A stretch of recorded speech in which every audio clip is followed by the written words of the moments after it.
다시 보면은, 자, 수능 대표 지문 구조 7개라고 해가지고 되어 있어.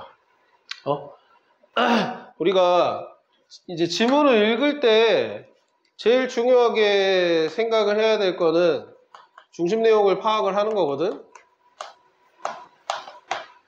뭐 지난 시간에 얘기했지만 문해력 얘기했었잖아요. 그죠?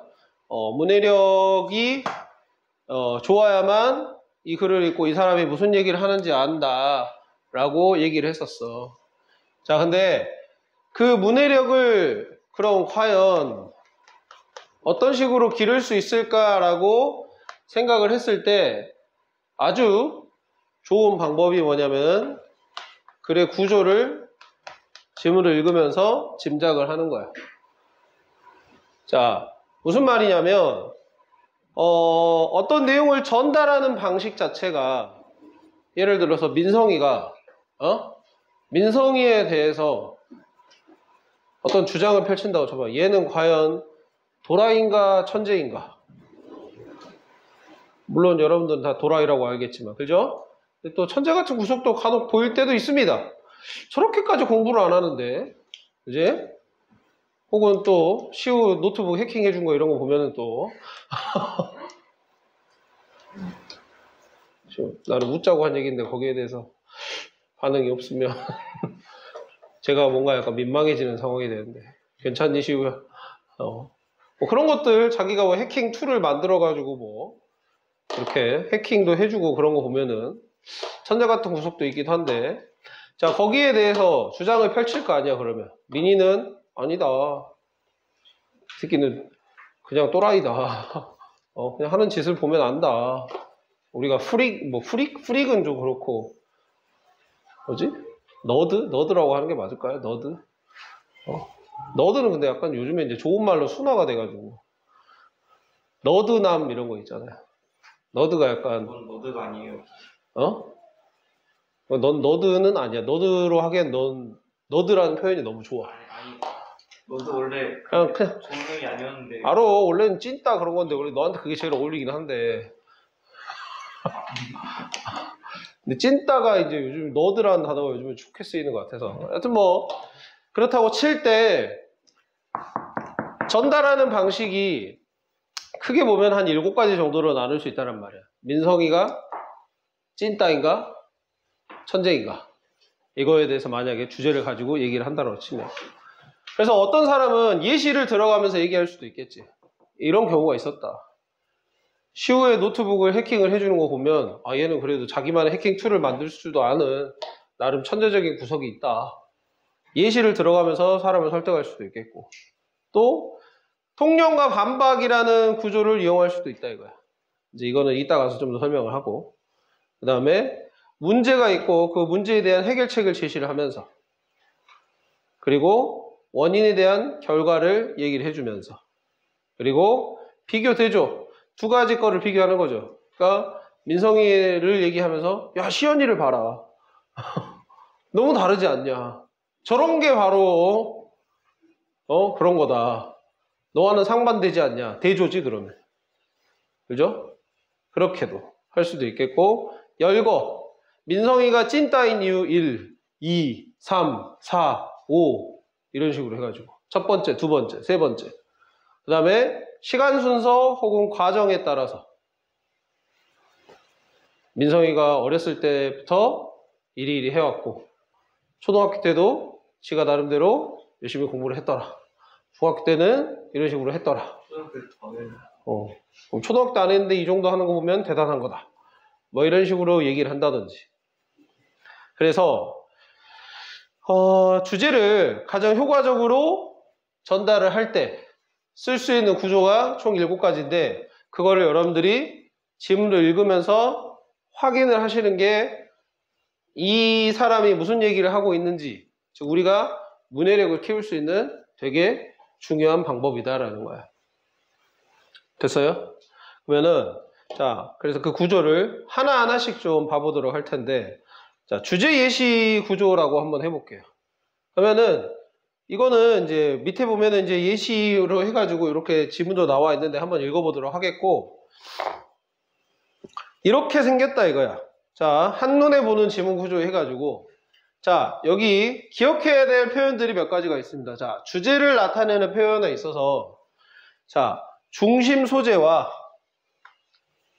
필자의 요지를 종합적으로 제시를 한다라고 되어 있어. 그래서 중심 소재라는 거는 설민성이 될 수 있겠고, 필자의 요지라는 거는 설민성은 도라이다. 요지라는 거는 생각이야, 생각.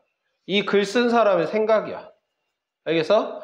그래서 우리는 주제라는 거를 되게 뭉뚱그려서 생각을 여태까지 해왔다면 이제 주제는 뭐다? 중심 소재와 글쓴이의 생각을 합친 거다라고 명확하게 얘기를 할 수 있어야 돼. 다시 여기다 적어놓자. 주제란 중심 소재에다가 글쓴이 생각이 더해진 거야. 이게 주제인 거야. 이렇게 드러나는 표현 자체가 지금 보면은 밑에 또 나와 있어. 이 글쓴이의 생각을 드러낸다라고 보면 되겠어. 그게 여기 나와 있는 것들이야. 봐봐. 뭘 해야 한다? 뭐가 중요하다? 하지만 따라서 그러므로 라는 식으로. 물론 요 하지만 따라서 그러므로는 어떻게 보면은 이제 글쓴이의 생각을 글쓴이의 생각을 드러낼 수도 있겠지만은 요런 have to, should, must, 그다음에 중요하다라는 요런 주관적인 의미를 가지고 있는 거죠. 야, 예를 들어서 교복을 입어야 한다. 교복을 입어야 된다. 교복이 중심 소재가 되면 입어야 한다가 글쓴이 생각이지. 그러면은 입어야 한다라는 이 해야 한다라는 의미 자체는 글쓴이 생각을 드러내는 표현이다라는 거야. 그러니까 앞으로 내가 주제를 찾는 데 있어서 뭘 해야 한다. 이런 표현들은 굉장히 주제를 잘 드러내는 표현이라고 보면 돼. 추가적으로 명령문도 기억을 해주세요. 명령문. 명령문도 뭐 해라 라는 말이기 때문에 글쓴이가 직접적으로 주제를 제시를 하는 거라고 보면 돼. 교복 입어야 해. 이런 식으로. 명령문 또한 그러고 또 이 important나 crucial 이렇게 되어 있는데 이런 형용사들이죠. 그죠? 형용사들과 같은 의미로서 뭐 necessary 랄지 뭐 essential 아이고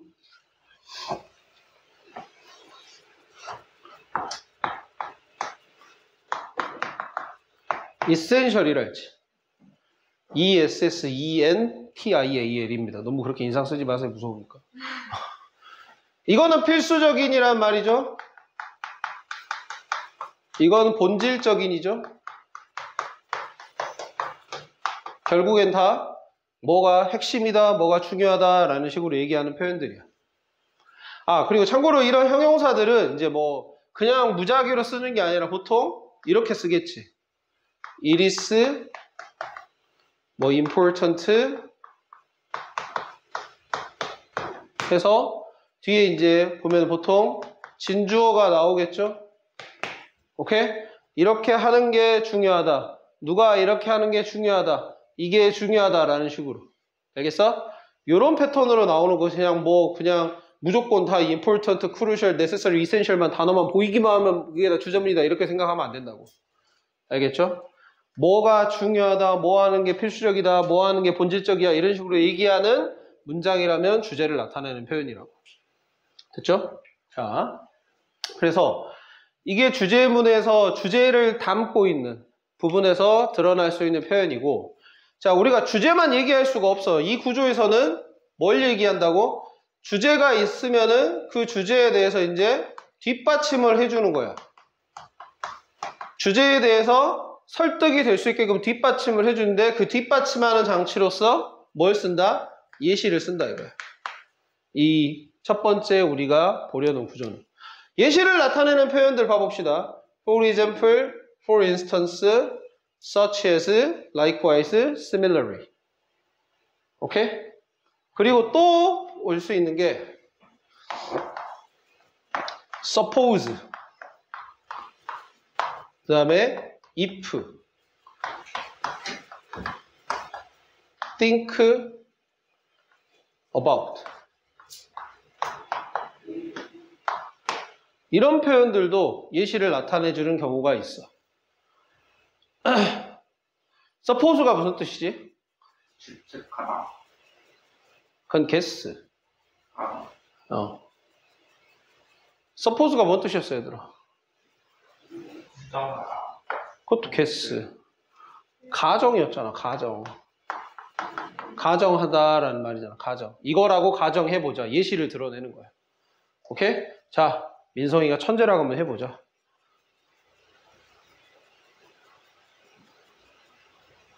됐어요? 그래서 이런 표현들도 예시를 나타내겠고. 그래서 이런 구조다라는 식으로 이제 보여, 만약에 이제. 주제를 드러내는 부분도 있어. 뭐 important랄지 뭐 have랄지 이렇게 썼어. 그 다음에 예시를 나타내는 부분이 보여. 그러면 내가 글쓴이의 어떤 중심 내용을 파악하기 위해서는 어디를 좀 더 잘 읽어야 될까, 그러면? 이 부분일까, 이 부분일까? 당연히 주제겠지. 당연히 주제겠지. 그러니까 이런 데서 이제 우리가 시원하게 봐야 돼.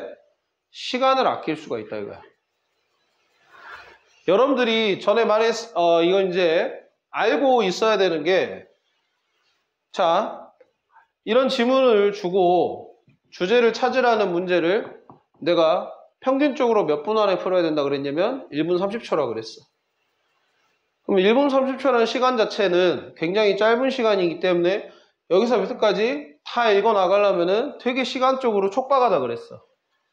자, 근데 우리가 이제 글의 구조라는 거를 떠올려 보면서 읽어보자라고 했을 때 이 글을 읽어 나가면서 이게 마치 이것처럼 보이는 거야. 그렇다고 하면은 내가 예시를 읽을 이유가 있을까? 굳이 주제를 찾아야 되는 문제이라면 이게 주제 찾는 문제라고 쳐보면 예시를 읽을 필요가 없다 이거야. 그러면 일부만 읽고도 주제를 찾아낼 수 있는 문제인 거지. 그러면 어때? 굳이 내가 시간의 급급에서 처음부터 끝까지 읽어 나갈 필요가 없다라는 거야.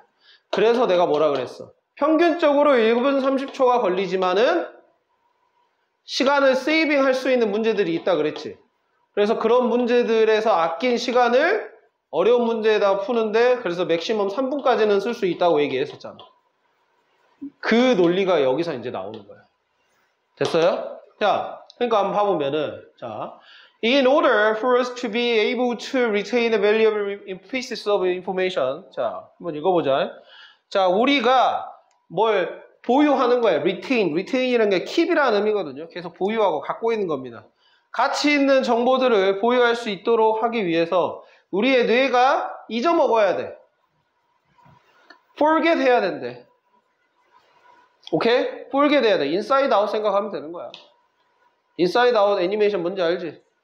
필요 없는 기억들 막 지우는 그런 애니메이션이었잖아. 그죠? 그래, 필요 없는 기억들을 지워야 돼. In a manner that 어떤 방식으로 is both targeted and controlled. 되게 선정되어 있거나 아니면 조작된 방식으로도. 당신은 추측할 수 있습니다. 예를 들어서 라고 돼 있어. 당신의 very first day of school. 추측할 수 있겠냐? 학교에서의 첫날을 초등학교를 아예 처음 들어갔었던 날 뭐 이렇게 생각할 수도 있을 것 같아. very first day니까. 알겠어요? 혹은 뭐 중학교 입학한 날도 될 수도 있겠고. 자, you most likely have one or two the noteworthy images of your head. 자, 여러분은 어떤 noteworthy라는 건 뭐 주목할 만한 뭐 이런 뜻이거든요. 눈에 띄는 이런 뜻이야. 그래서 뭐 당신 머릿속에 뭐 몇 가지 어떤 이미지를 떠올릴 수도 있어. 뭐와 같은 뭐 putting your crayons and pencils into your pencil cases. 뭐 당신의 뭐 크레파스나 연필들을 뭐 여러분들 필통에다가 집어넣는 것 같은 뭐 이런 짤막짤막한 어떤 이미지를 떠올릴 수 있다 이거야. 자, 이렇게 읽어 나가고 있죠, 그죠? 이렇게 읽어 나가고 있을 때 예시가 나오면서 여기서 지금 has to라는 표현 자체가 들어가 있다 이거지. 그러니까 글을 읽을 때 내가 단순히 글의 내용을 이해하는 것도 중요하지만은 우리가 말했어. 구조를 따져가면서 읽는 게 중요하다 이거야. 그냥 단순히 내용에만 너무 집착해버리지 말고 이 부분은 주제인 것 같고 주제인 것 같은데 뒤에 example이 나오면서 예시가 나오네. 그러면 나는 지문 읽기를 멈춰야 돼. 여기서. 여기까지 읽었었잖아 지금. 그 다음 부분을 읽지 말라고. 읽지 말고 다시 위로 올라가서 여기 읽었었던 부분이 잘 해석이 됐는지 한 번 더 점검을 하는 거야. 그래서 example 앞에서 주제가 나왔다라고 생각을 하고 여기에서 주제를 찾아보려고 해야 된다는 거야. 그럼 이 글의 주제는 이제 뭐가 되는 거야? 잊어야 한다. 잊어야 한다라고?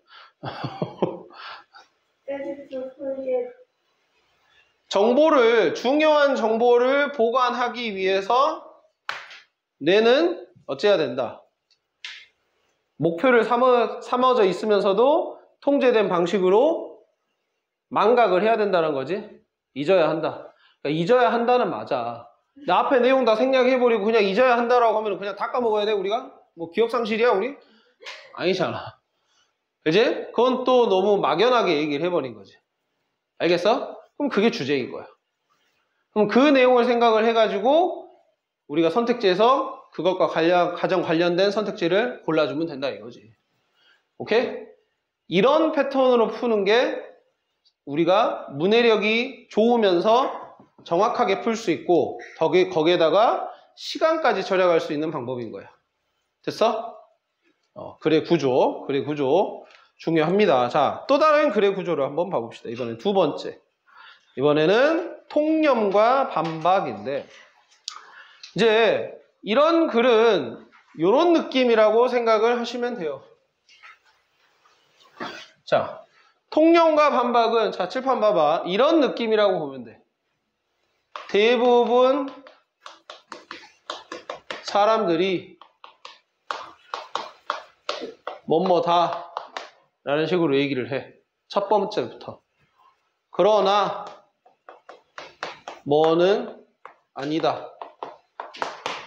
이런 식으로 대부분 사람들이 뭐다라고 생각하는 건 통념이에요. 통념이라는 게 일반적인 사람들의 혹은 많은 사람들, 사회 전반적으로 깔려있는 개념, 그걸 통념이라고 얘기를 해. 근데 거기에 대해서 나는 반박을 하는 거야. 반박을 하는 거야. 아니야. 그렇지 않아. 대부분 사람들이 민성이를 찐따라고 알아. 하지만 난 그렇게 생각하지 않아. 민성이는 찐따가 아니야. 병신이지. 오케이? 자, 이런 구조라고 쳤을 때 이런 통념과 반박은 글의 처음부터 바로 드러나요. 첫 문장 자체가 거의 대부분 이런 식이에요. 많은 사람들이 뭐라고 생각한다. 많은 사람들이 뭐라고 봤다. 이렇게. 그러면 주제는 뭐냐?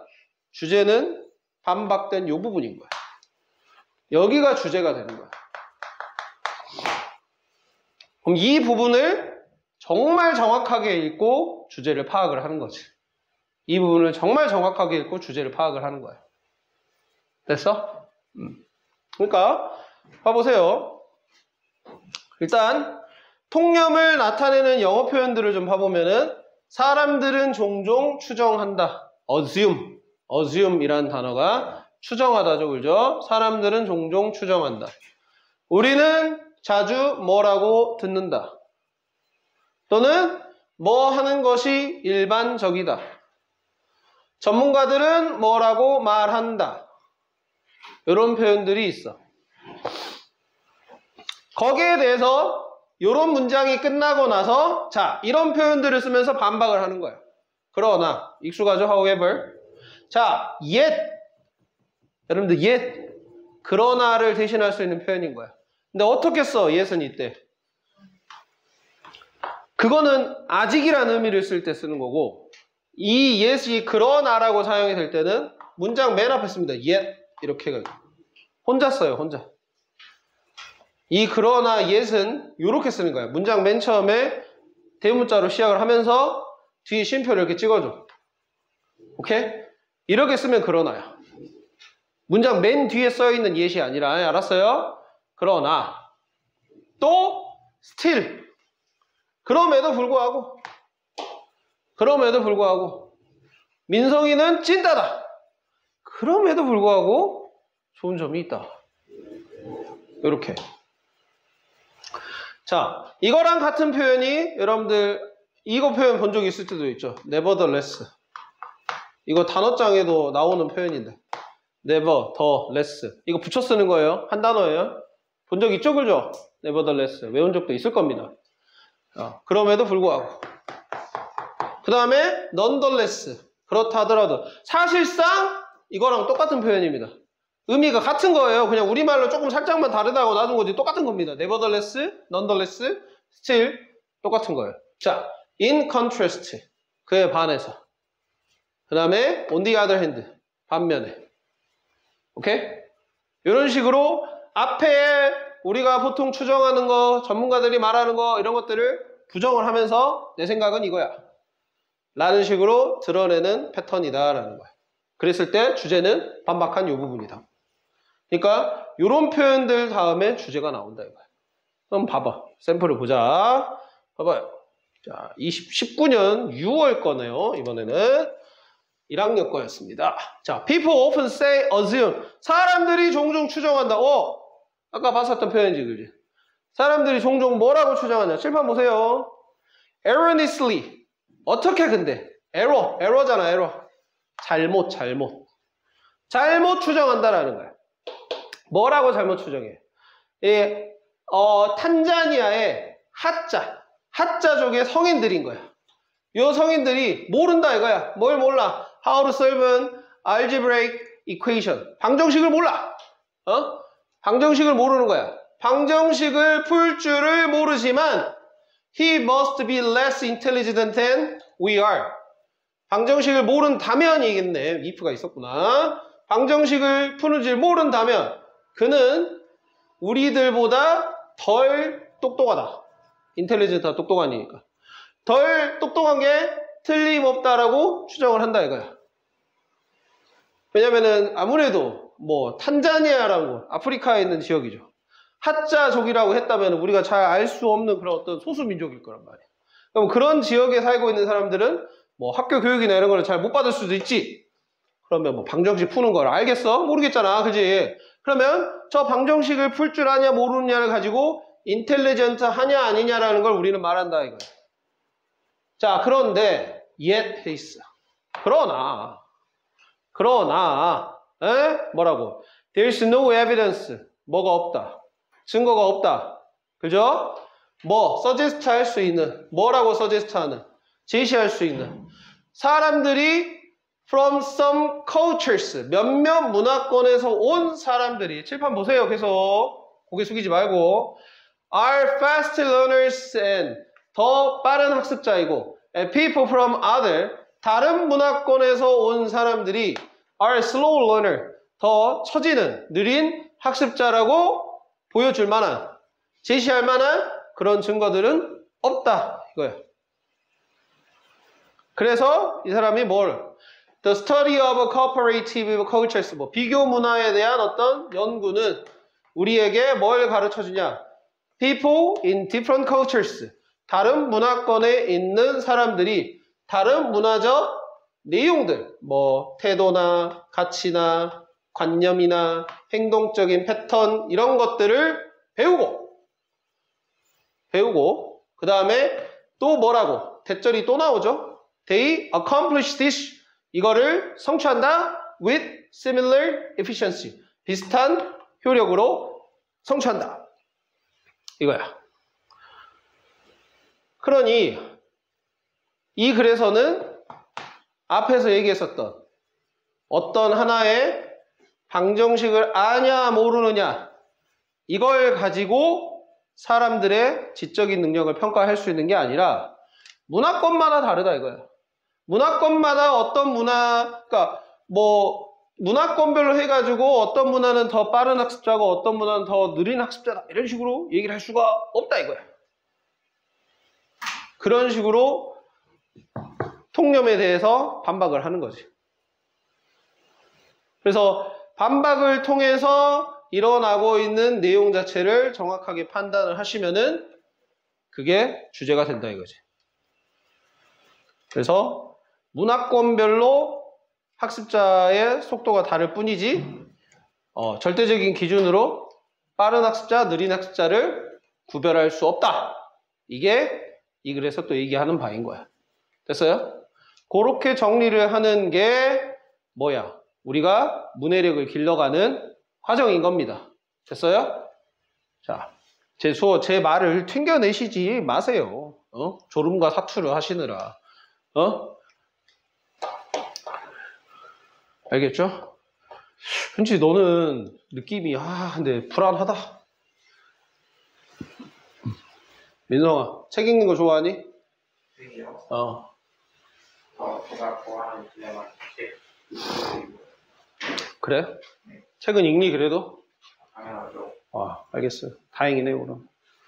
책도 안 읽을까봐. 맨날 유튜브로 뭘 배울까봐. 자, 그 다음에 세 번째 구조도 보겠습니다. 자, 세 번째 구조는 자 이제 문제와 해결인데 이거는 문제점을 제시를 하는 겁니다. 이렇게. 자, 요즘에 환경오염이 문제다. 이런 식으로. 그 환경오염에 대한 해결책을 제시를 하는 거야. 그러면 주제는 뭐가 되는 거야? 이 해결책이 주제가 되는 거야. 알겠어요? 이 해결책이 주제가 되는 겁니다. 중심 내용이 되는 거야. 해결책을 나타내는 표현을 봅시다. 뭐 할 필요가 있다, 뭐 해야 된다 라는 간단한 어떤 표현들이 있죠. 약간 의무적인 의미를 담고 있는 게 되겠습니다. 이렇게 그리고 나서 결론 부분이라고 해가지고 이제 여기 괄호가 쳐져 있잖아요. 그죠? 그럼 무슨 말이냐? 나올 수도 있고 안 나올 수도 있다 이런 말이겠지. 그지? 자, 그래서 지문의 내용을 정리하거나 해결의 내용을 다시 한번 요약해서 언급하는 거 하니까 어떻게 보면은 위에서 얘기한 걸 한 번 더 그냥 풀어서 얘기하는 정도다 이렇게만 정리를 하시면 되겠어. 어차피 근데 여기서 다 나오는 내용들이라서 굳이 이 부분까지 가지 않으셔도 되는 거예요. 알겠어? 그러면 한번 문제를 봐보면은 고3 겁니다. 와, 어렵죠, 그죠? 고3 거예요, 이번에.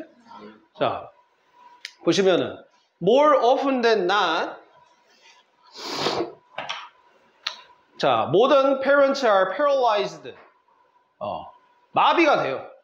paralyzed가. 자주입니다. 그리고 이거 more often than not은 자주.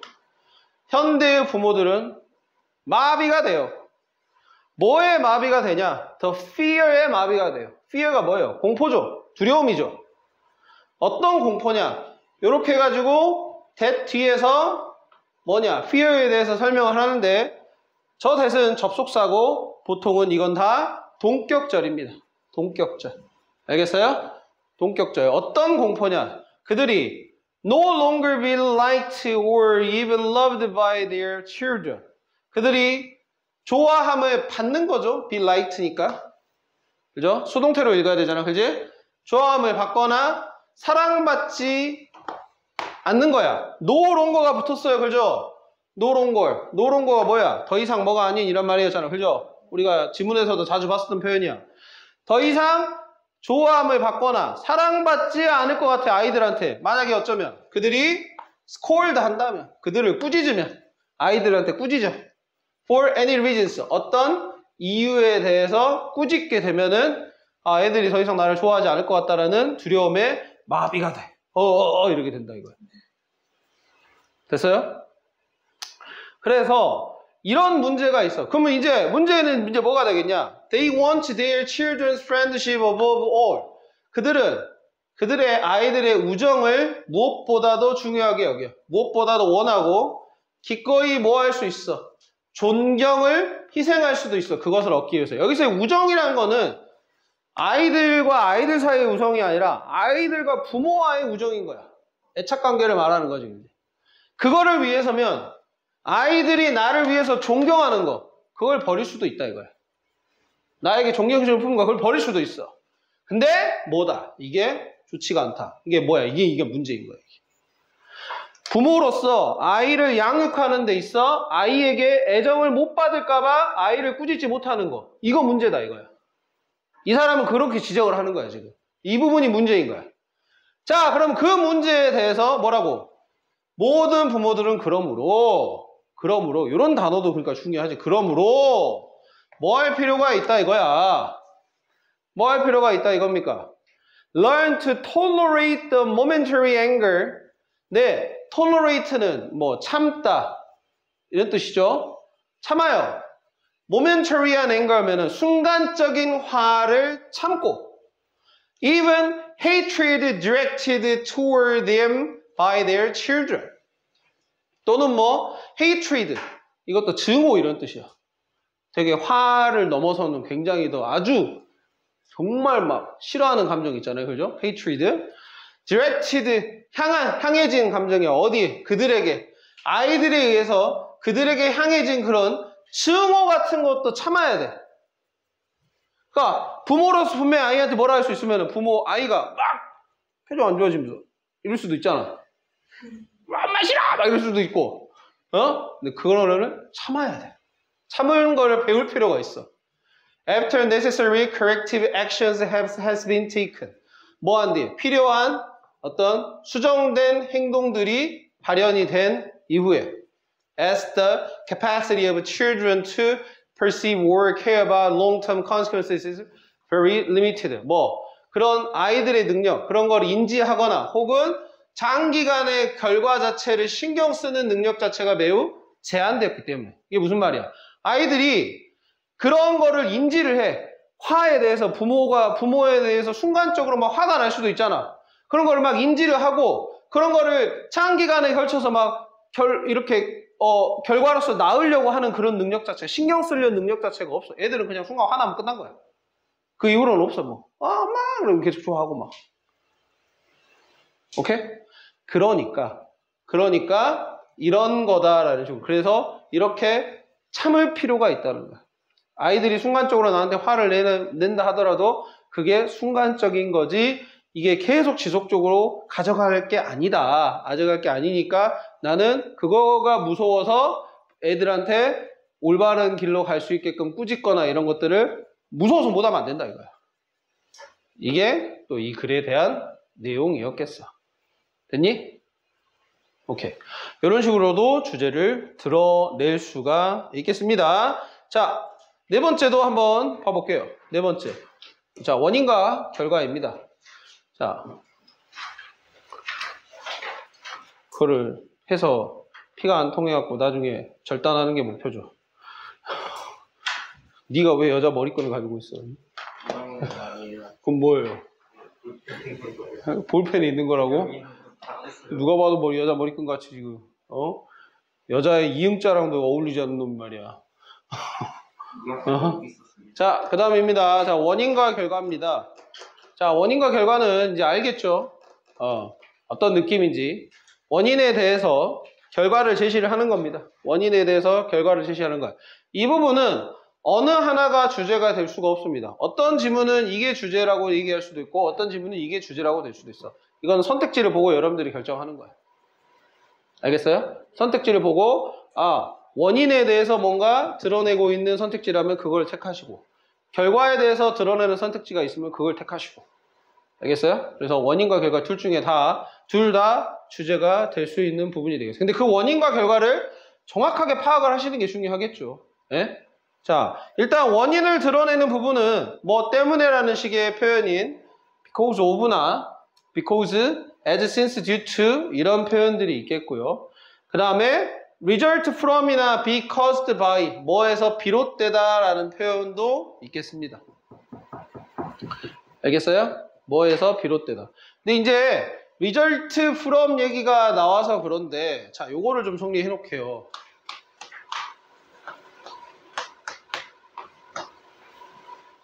B하고 A 이거는 아이고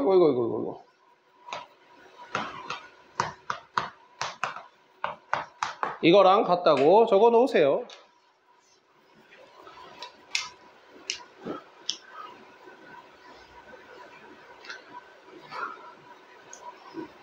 자, 이거는 해석이 어떻게 되는가? A는 B에서 비롯되다.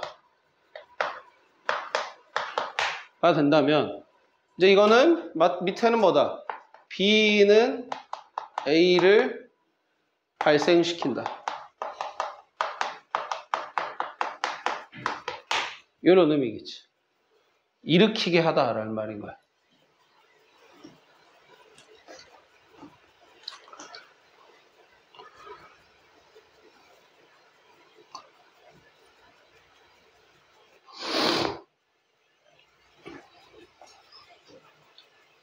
됐어요?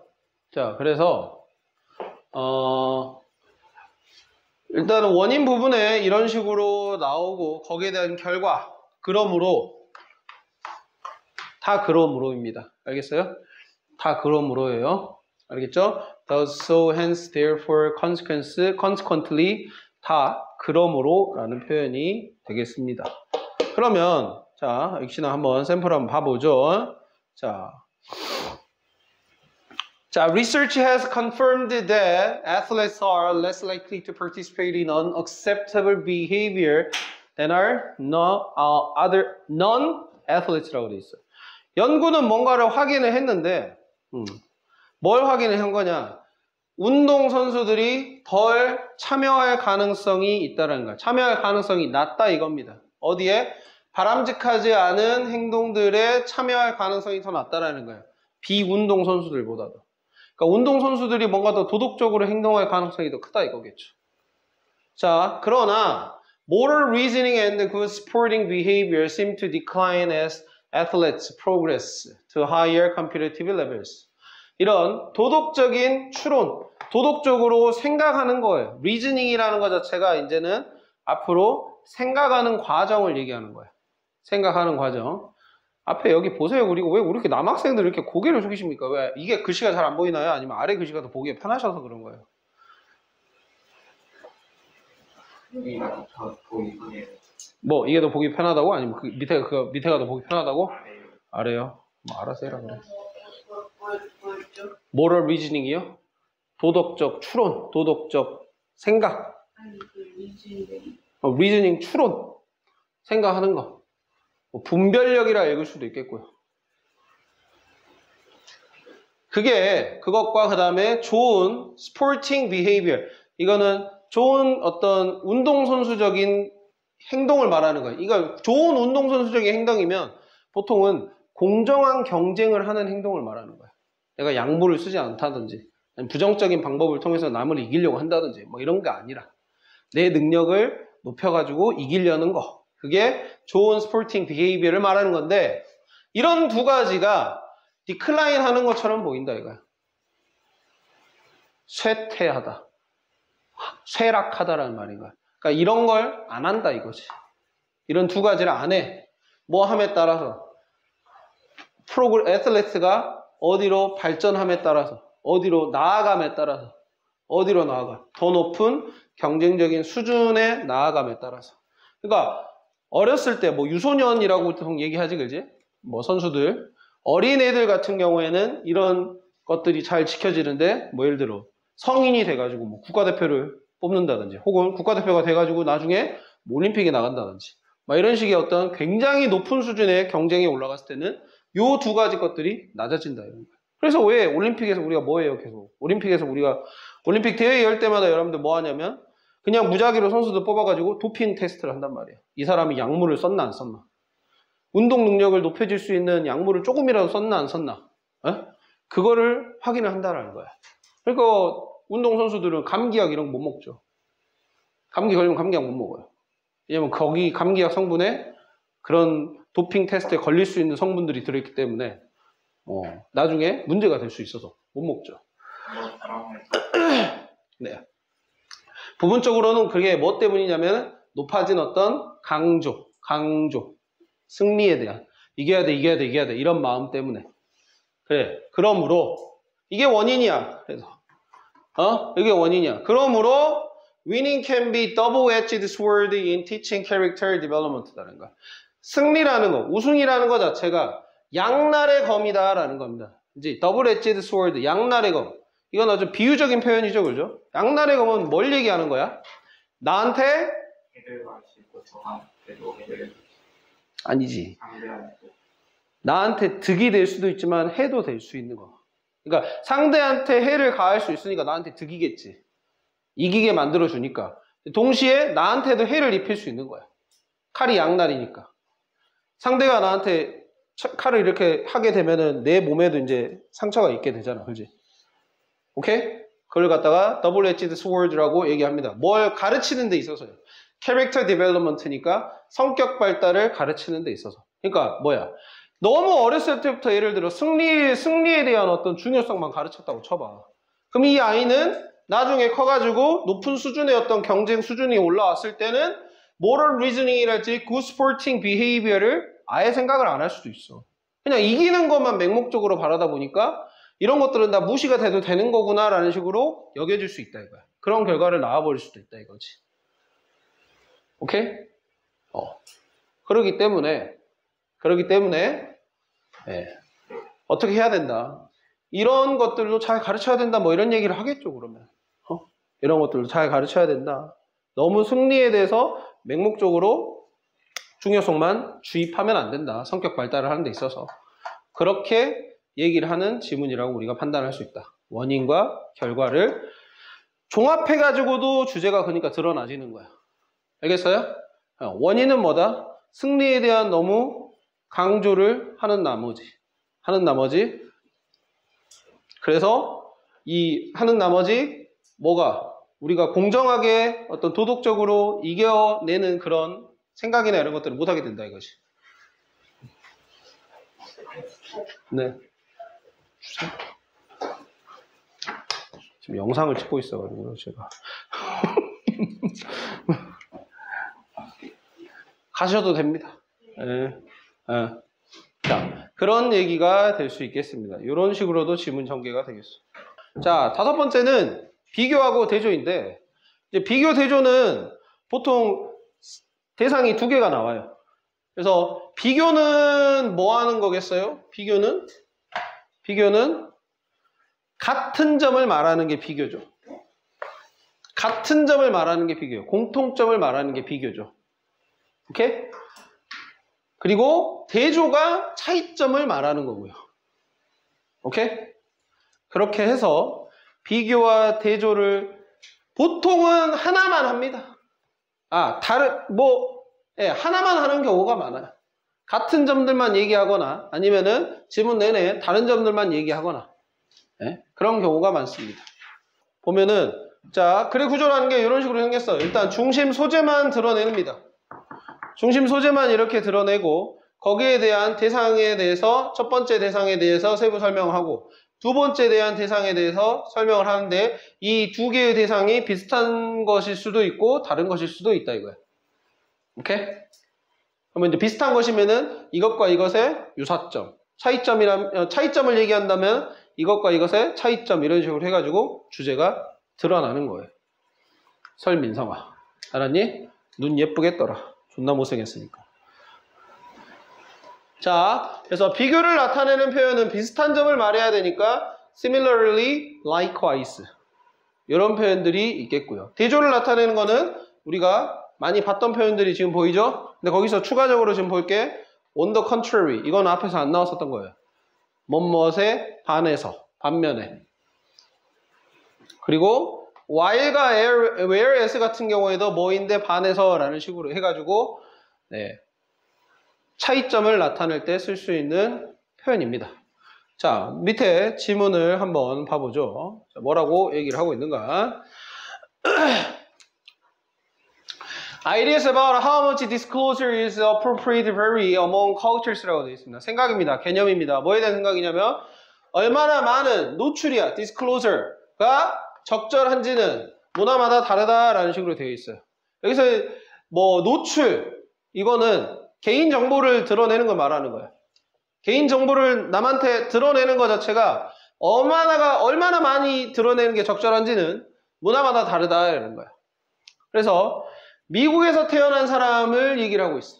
Those born in the United States. 그러면 high disclosure야. 이 사람들은. 그럼 뭐야?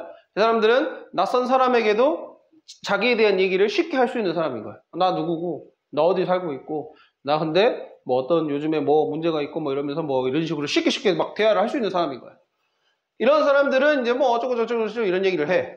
근데 반면에 이게 이제 대상 1인 거지. 반면에 누구는? Japanese. 일본 사람들은 little disclosing about themselves. 여기서 little 작게 한다라기보다는 거의 안 한다 이런 거야. 거의 하지 않아. 그들 자신 스스로에 대해서 다른 사람한테 뭘 제외하고 except to the few people 어떤 몇몇의 사람들 제외하고 어떤 몇몇의 they are very close 그들이 매우 가깝다고 생각하는 가까운 사람 몇몇 사람들을 제외하고는 자기에 대해서 거의 드러내지 않는 경향이 있다 이거. 그러니까 이거는 뭐겠어요? 문화마다 자기 자신을 드러내는 정도가 다르다를 설명하는 글이 되겠지. 거기에 대해서 지금 대상 1과 대상 2에 대해서 얘기를 하는 거야. 자, 여기서 이제 비교 대조 있죠. 요 구조는 어떤 유형에서 잘 알아야 되냐면 자지마! 잘 왔어. 여기 봐. 자지마. 너무 못생겼으니까 좀 예쁘게 좀 눈을 떠봐. 진짜 못생겼으니까. 자, 비교 대조는 어떤 문제에서 중요하냐면은 이 구조를 순서 배열 구조에서 되게 중요해요. 순서 배열 문제라는 게 뭐냐면은 지문이 이렇게 일부분만 놔둡니다. 그리고 아래 A, B, C 이렇게 나눠요. 그러니까 지문을 총 몇 개로 나누는 거야? 하나, 둘, 셋, 네 개로 나눈 거지. 오케이? 이렇게 네 개로 나눠가지고 요 네모 안에 들어가 있는 지문 다음으로 순서 배열이 어떻게 되는지를 물어보는 문제인 거야.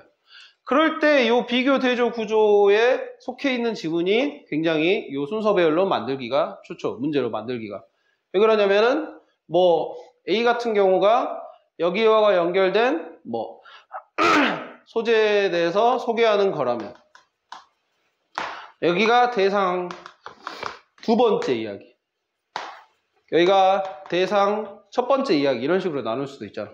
그럼 글의 순서는 A, C, B가 될 가능성이 크죠. 이제 대상 두 번째에서 보통 어떤 얘기가 나오겠어? 뭐 비교하는 것이라면은 여기에 대한 연결사가 뭐 similarly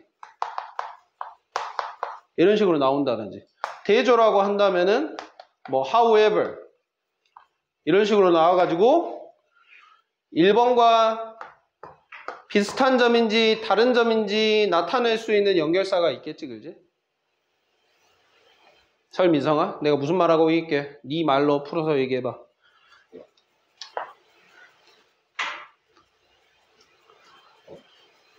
눈만 뜨고 있으면 다냐 임마. 눈만 뜨고 있으면 다요. 순서 배열로서 그래서 문제가 나온다면은 이런 식의 패턴이 나오는 경우가 많기 때문에 이 문제는 그러면은 A, C, B 순서대로 연결이 되구나라고 우리가 유출할 수 있다 이거야. 오케이? 굉장히 자주 보일 겁니다, 앞으로도. 알겠죠? 그래서 문제를 풀 때, 이거 비교대조 구조구나 라는 식으로 파악을 하게 되면은 이런 문제를 풀기가 엄청 수월해진다. 이 구조를 그래서 기억을 하고 있어야 됩니다. 자, 그 다음에 6번 가겠습니다. 자, 6번은 이제 나열인데, 이제 이거는 이제,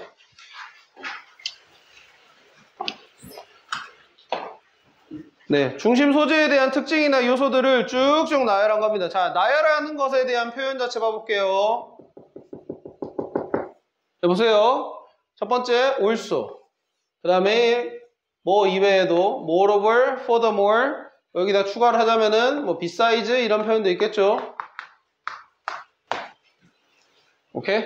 게다가 있잖아요. 게다가 in addition 이런 것도 있겠고.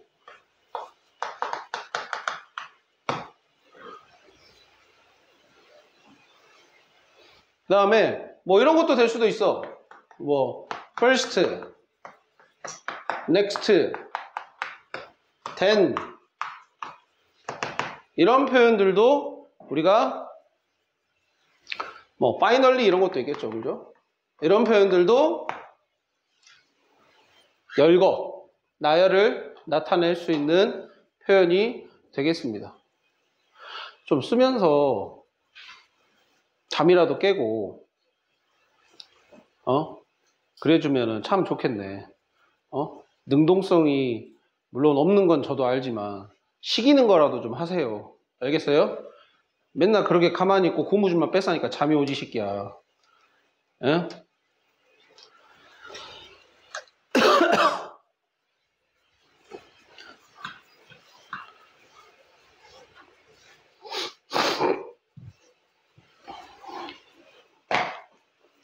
자, 그래서 그거를 확인할 수 있는 지문은 밑에 있겠는데요.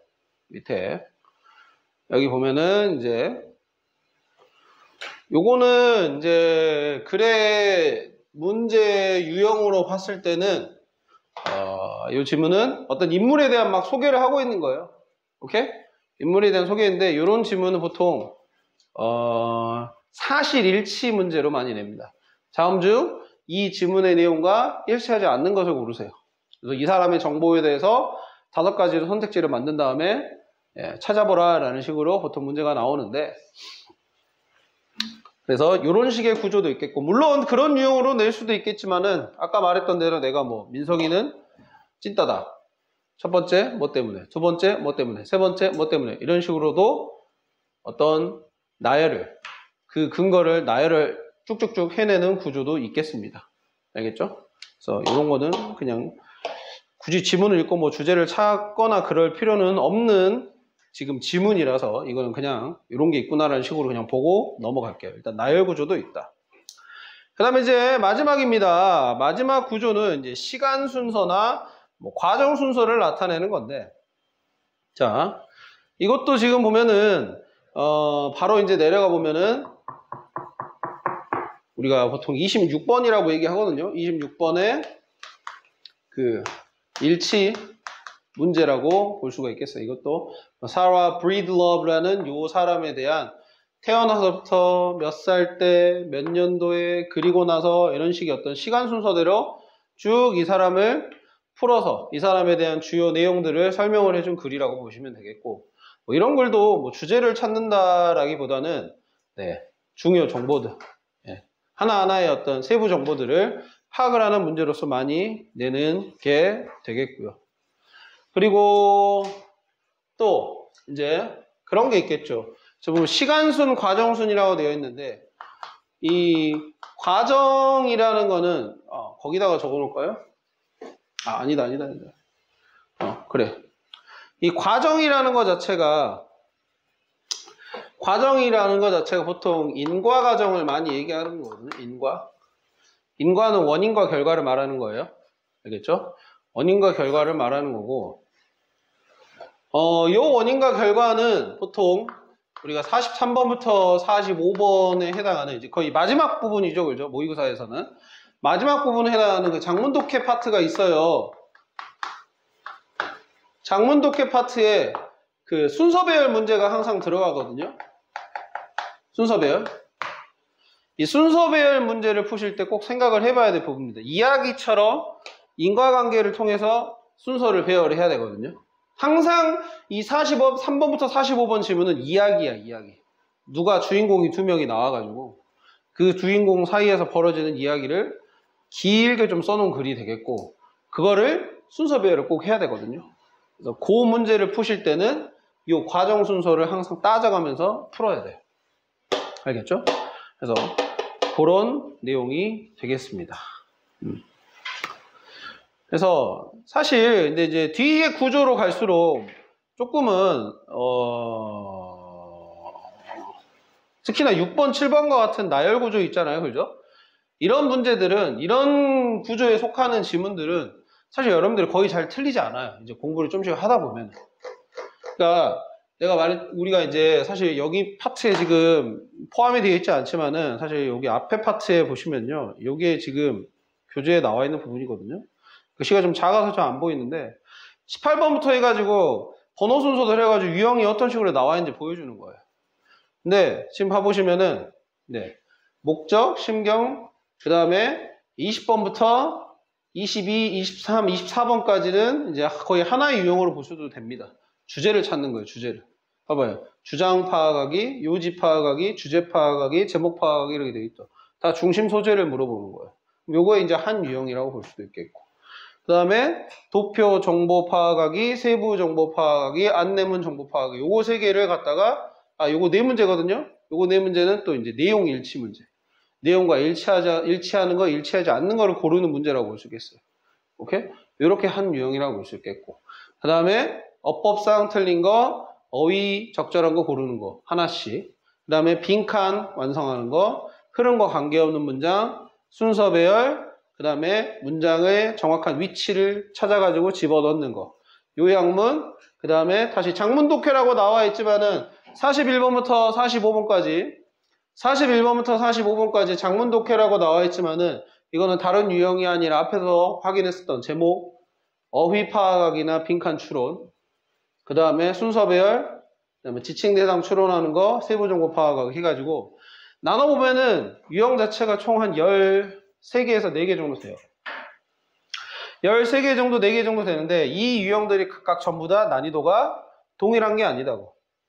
어떤 유형들은 거의 틀리지 않는 뭐 정답률이 90%, 95% 뭐 이렇게 넘는 유형들도 있고 어떤 유형들은 정말 어렵게 낸다고 하면 정답률이 막 20%, 30% 뭐 이렇게 나오는 유형들도 있고요. 오케이? 그렇게 해가지고 나오니까 이 얘기를 하는 거는 뭐냐면은 아까 뒤에서 봤었던 6번과 7번과 같은 경우는 그나마 좀 쉬운 난이도에 속하는 지문들에 나오는 거라면은 앞에 5개 있죠, 그죠? 1번부터 다시 봐보면은 뭐라? 1번에 주제 예시, 2번에 통념 반박, 3번에 문제 해결, 4번에 원인 결과, 5번에 비교 대조. 요것들은 그 나름대로 어려운 유형에도 나오는 구조들이라서 이 5개는 그래도 정말 정확하게 좀 기억을 해놔야 됩니다.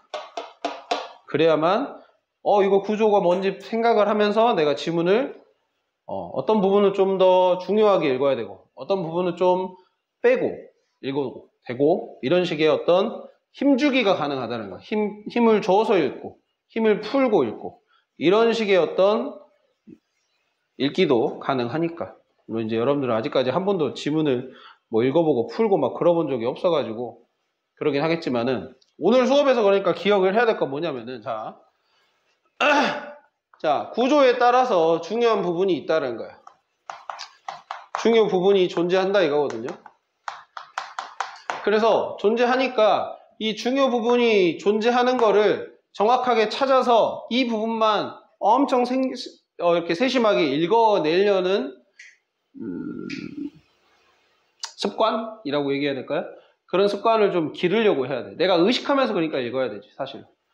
그러니까 이거를 의식하지 않은 채 읽는 사람들이 아까도 말했지만은 지문이 이렇게 전체가 있으면은 그냥 여기서부터 여기까지 쭉 읽으려는 사람인 거야. 근데 이거는 바람직한 게 아니다 이거야. 바람직하지 않아. 이러면 시간이 너무 오래 걸려. 그리고 정작 지문 전체를 읽었을 경우에는 오히려 선택지에서 내가 골라야 되는 지문 선택지가 헷갈리는 경우가 있어. 이 내용도 중요한 것 같은데? 이 내용도 중요한 것 같은데? 이 내용도 중요한 것 같은데? 이렇게 해가지고 각각의 어떤 내용들이 전부 다 어떻게 보면 선택지로 나올 거기 때문에 내가 뭐가 중요한지 모른 채 그냥 이 내용이 나왔기 때문에 이거다 라는 식으로 골라버릴 수도 있거든요. 근데 아까도 말했지만은 중요 부분을 드러내는 패턴이 여러 개 있었잖아. 뭐 주제랑 예시를 통해서랄지 통념과 반박을 통해서랄지 원인과 결과를 통해서랄지 알겠어요? 그렇기 때문에 그런 패턴들을 기억을 해가지고 문제를 풀면 이거는 이거니까 이거야 라는 식의 확실히 논리적인 근거가 마련이 되는 거야. 선택지를 제외를 시키는 과정에서 한 개만 결국에 나오게 된다 이거지. 알겠어요? 알았어요? 무슨 말인지? 지금은 조금 애매할 수도 있지만은 오늘 설명했던 게 대단히 중요할 거야. 이제 앞으로 이렇게 해가지고 시간을 들여서 구조에 대해서 설명할 시간은 없을 거예요, 이제. 자, 이거 예전에 봤었던 구조 중에 통념 반박 구조지, 그지? 그러면 이건 어디가 주제였어? 라는 식으로 나는 설명을 이어갈 거라고. 무슨 말인지 알겠어요? 그러니까 오늘 배웠던 거는 정확하게 다시 한번 기억을 해줘야 되겠습니다.